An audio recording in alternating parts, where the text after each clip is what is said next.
ده أحلى طبق بطاطس هتقدموه وكمان هتاكلوه، من حلاوته مش هتبطلوا تعملوه أبدا. البطاطس بالطشة بطريقة سهلة جدا وبسيطة، هتدمنوها لو عملتوها مرة واحدة بس.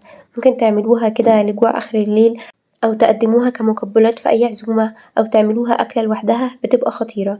معايا حوالي 4 بطاطسات كده متوسطين، والبطاطس اللي أنا بستخدمها بتكون بطاطس رملية، بقشرها كده بالمقشرة وبقطع البطاطساية ل3 قطع بس، علشان خاطر أعرف إن أنا أقطعها مكعبات، ولا تكونش رفيعة أوي ولا سميكة أوي، تكون مكعبات وسط كده بالشكل اللي انتوا شايفينه ده. باغسلها بقى كويس جدًا، وفي طاسة سخنة على النار بانزل بمكعبات البطاطس بتاعتي، وباسويها سوا كامل، بتاخد معاكم حوالي 3 دقايق كده على النار، وباطلعها وهي بالشكل ده.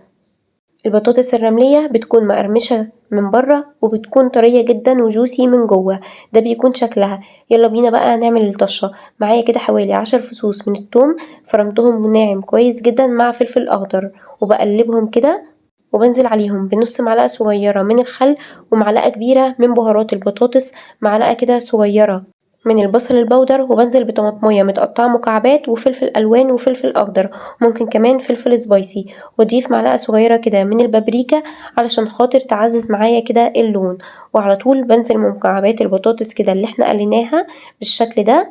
بعد ما الطماطم كده مع التوم يكونوا اتسبكوا معايا كده شوية، بانزل بالبطاطس، وآخر حاجة خالص باقطّع عودين كده من الكزبرة والبقدونس، وباقلّبهم كده حوالي 30 ثانية كده بس على النار، وبعد كده بارفعها من على النار وتكون جاهزة معايا، وباقدّمها بقى بالشكل ده. طبق حلو جدًا وسهل وسريع وما بياخدش كمان أي وقت.